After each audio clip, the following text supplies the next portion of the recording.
read all about it. Paper, extra, read all about paper lady. Paper, read all about it. Extra, paper, read all about it. Paper, read all about it.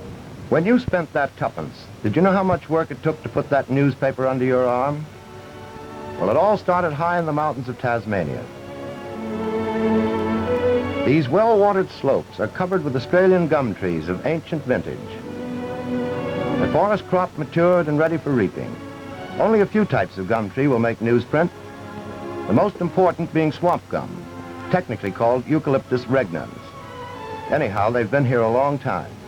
Some were saplings about the time Captain Cook was cruising Bass Strait. And here we come to the beginnings of the new Australian industry. Rugged Australian axemen start this old fellow on the long journey which ends under your arm. Some of the choppers, while not quite as old as the tree, have been felling these giants longer than most of you have been alive. Experts they are, artists with an axe. And with the aid of pointers, they can drop these big fellows to a hairline, right there.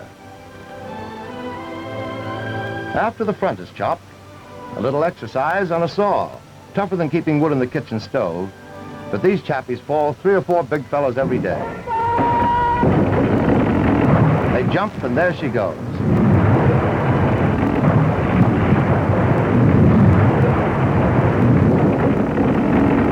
Right in the groove. You need a sharp axe to chop swamp gum. The bushmen pick out another big one and start to shoe up. Swinging an axe while standing on a narrow shoe step requires a tightrope walker's balance. The saw filer keeps them razor sharp, and they'd need to be to bite through 7 or 8 feet of Australian hardwood.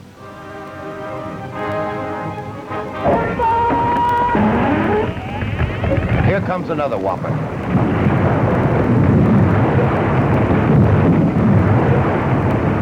All the mechanical stunts for this job have been tried, but they always get back to good old elbow grease. And after the big fellow is sawed into logs, the boys cut a D in one end where they twist in the cat's tail.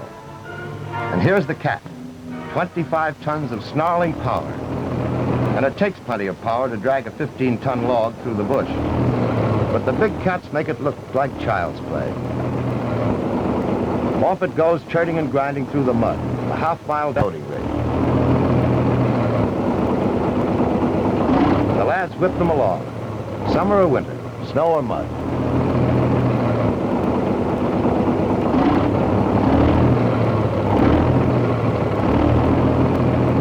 Down at the rig, the logs are picked up and swung onto railway trucks.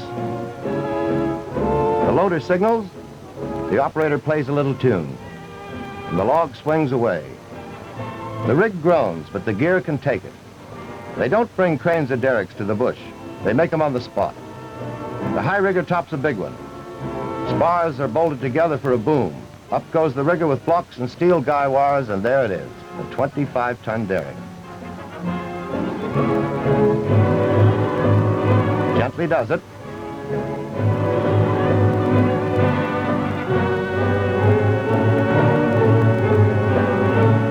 A little more. Right. Let her down. The loading crew jump aboard. The chief loader releases the big hooks.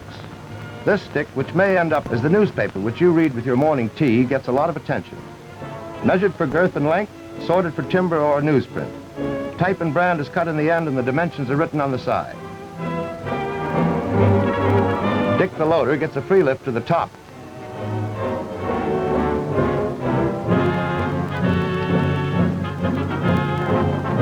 Every day is Luna Park for Dick.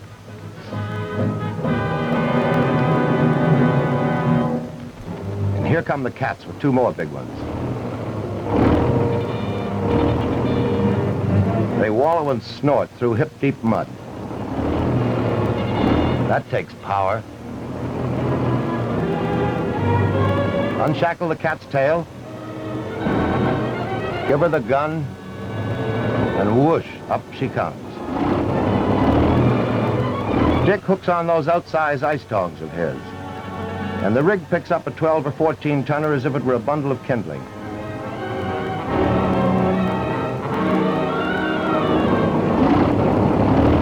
driving cats up and down mountains is very good training for buck jumpers.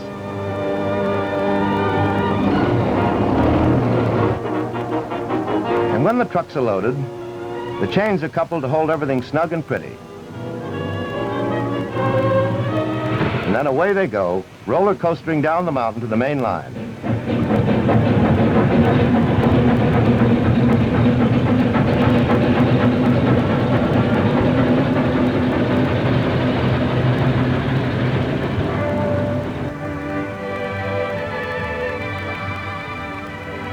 And another redskin bites the dust.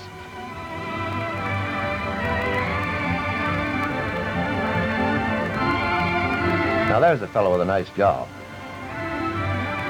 This is another little trick they have for getting the big ones to the railhead. Yarding, it's called. The rigger checks the gear before they start. Everything's okay.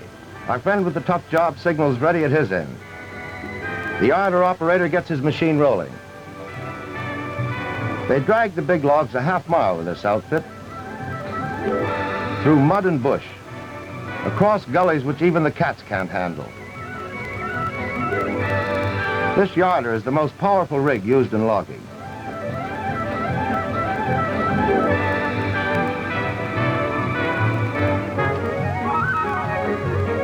Hauling big ones through this stuff puts a terrific strain on all the gear. Sometimes a wire will snap. You'd better not be in the way if that happens.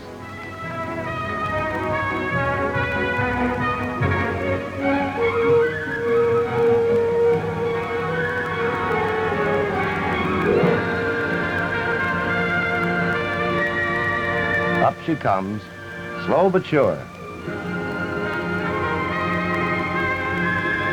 Right up to the spar.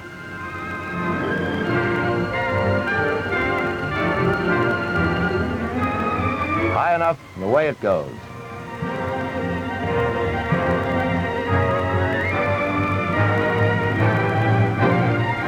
And here comes the spirit of protest for another load. As the crop is cut down for timber and newsprint, care is taken to establish a new forest. Seed trees are left so that the eucalyptus may regenerate, which it does very freely. There you see new growth in a logged-over area. Always the seed tree is left at picked locations. These trees vary from 5 to 25 years. In another 20 or 30 years, this area can be logged again. And the chopping and the sawing and the loading will continue. And new generations of bushmen will grow up with the big trees, and new forests will forever supply timber and newsprint to Australia. And from the mountains, the log trains chug along beside beautiful trout streams. Across the mirror surface of the lovely Derwent River at hop-growing Bushy Park. Past the Louisa pumping station. And then, arriving at the mill, the train backs into the gantry. Located on the banks of the Derwent is the only mill in the world manufacturing newsprint from eucalyptus gum trees. A mill modern in every way, big and sprawling with the beauty of efficiency. Into the mill pour not only logs, but power in large quantities. Water enough for a small city.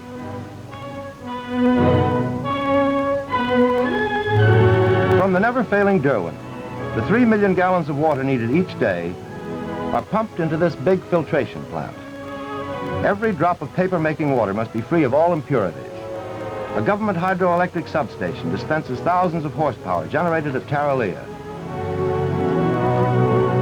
From the Derwent, the water is detoured through this canal, dumped down those pipes to generating turbines, and so back to the Derwent. This power is carried by high-tension lines 50 miles to the mill substation. And then, of course, there's manpower to run the machines, to plan the expanding production. Chemists and laboratory men to carry on constant research to improve the paper and replace newsprint now coming from overseas.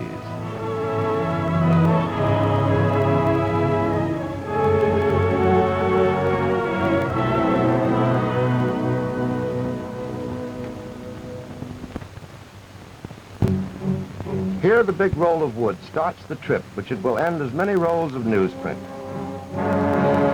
Through the foresight and enterprise of the newspapers of Australia, This mill was started just about the time the Japs were getting busy. It was a fortunate thing for Australia, as the output of newsprint from this mill was a big factor in keeping your paper on the street during the war. More than 2 tons of logs are needed for every ton of newsprint. And believe it or not, 1 ton of newsprint will put your favorite newspaper on your doorstep every morning for 25 years.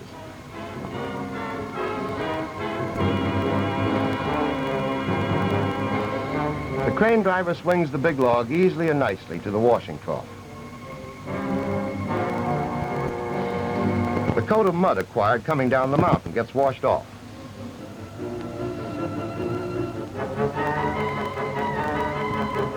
And then from the log deck, powerful hydraulic kickers push the log onto the carriage.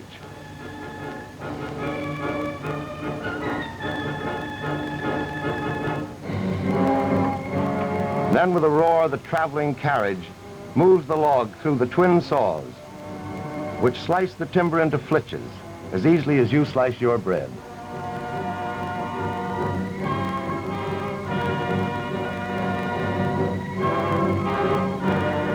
Down rolling platforms, the flitches slide to the edger. And here a team of 5 whirling blades bite into them, and they emerge as 30-foot carts.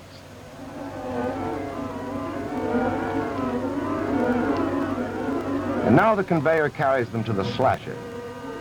And when these 7 howlers have had a go at the cants, they bounce down to a moving sorting bench.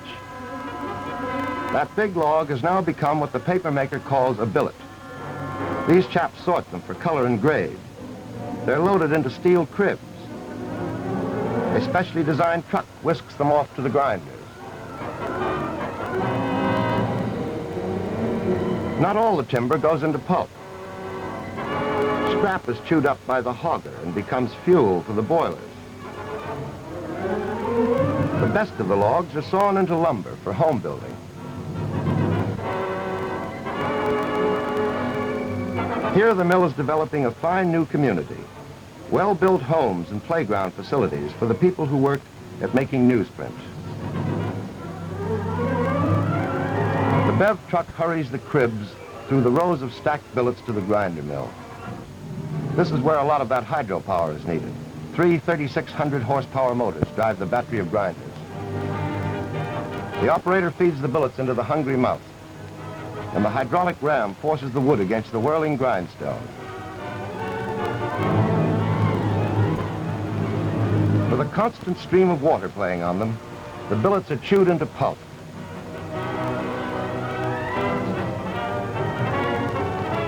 Samples of the liquid pulp are weighed and tested. Each batch must be up to standard. The liquid wood leaves the grinders. A brightening agent is added. It is then pumped through a series of washing and screening operations. All impurities and coarse fibers are removed. Looks like mother's porridge, doesn't it? More and more water is added until the mixture is about 99.5% water.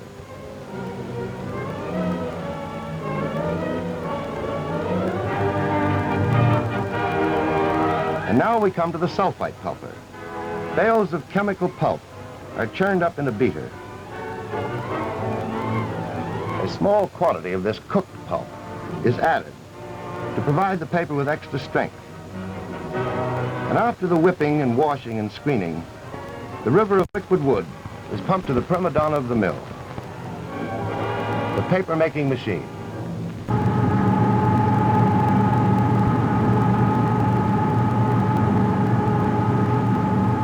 From the head box, the liquid pulp, still 99.5% water, flows to an endless wire screen.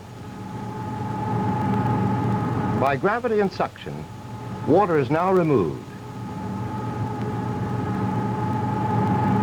There you can see the suction drying the pulp.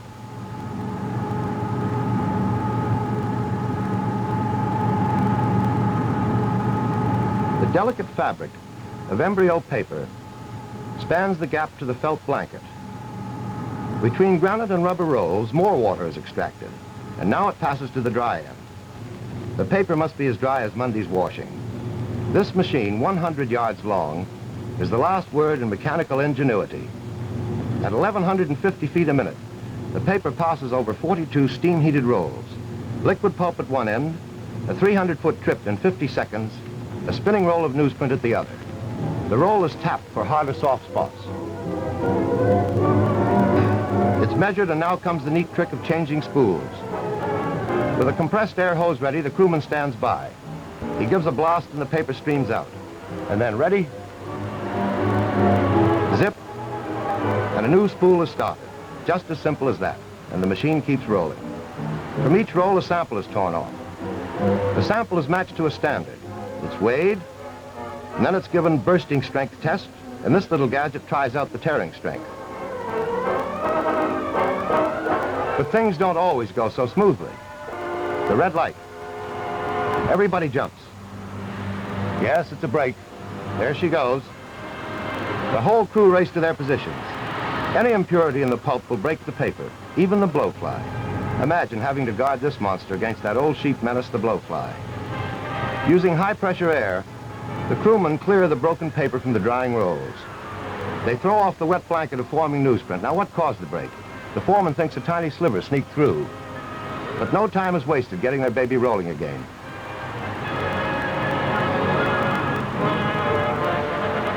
With a quick flip of the wrist, he starts the paper on its way.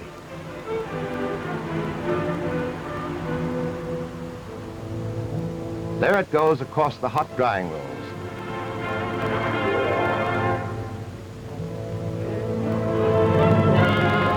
A blast of air and the spool is spinning newsprint again. 24 hours a day, the big machine keeps turning out newsprint. A new spool every 20 minutes. From the machine, the spool is transferred to the winder. Here the paper is rewound and cut to various sizes required. The attendant speeds up the winder. The polished steel roll is sponged to give the paper a smooth start.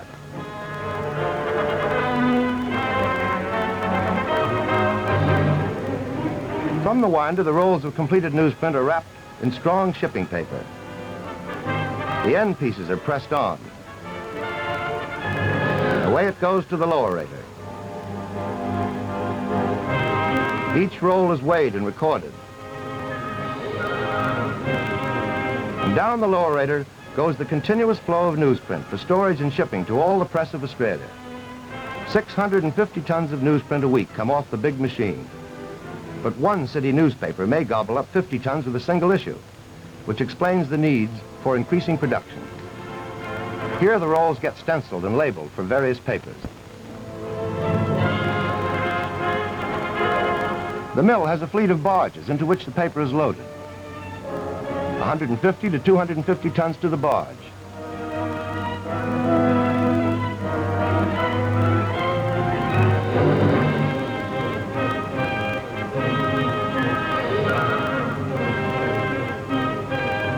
And when the loading is completed, the good tug Boyer tows them to deep water vessels.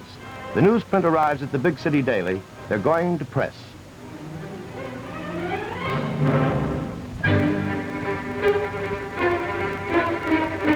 The telephone girl types the reporter's story.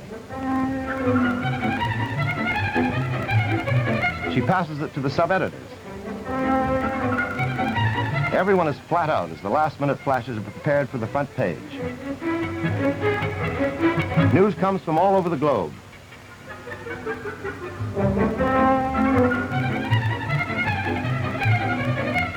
The linotyper plays his own little symphony. And so, the story becomes type.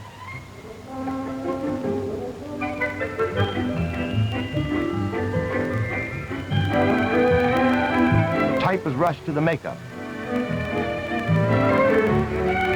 And here the nimble fingers and the watchful eye of the makeup editor speed the front page to the molder.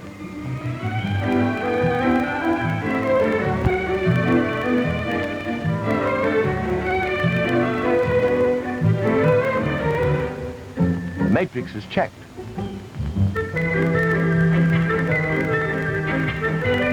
And then stereo cast.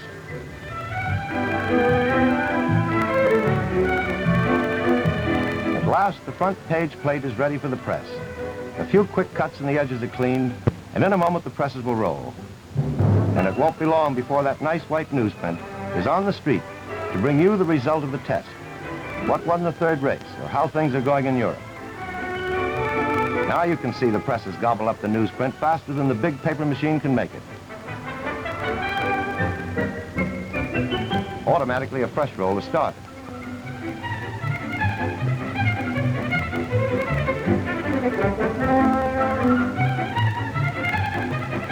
Naturally, the pressman had a horse in the third race.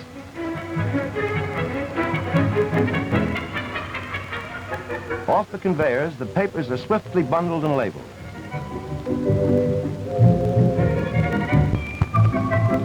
Down the chute to the delivery dock. No time is wasted getting the news to you.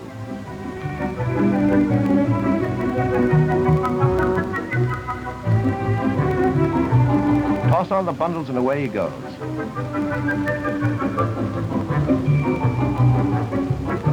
At the busy corner, the newsboys wait.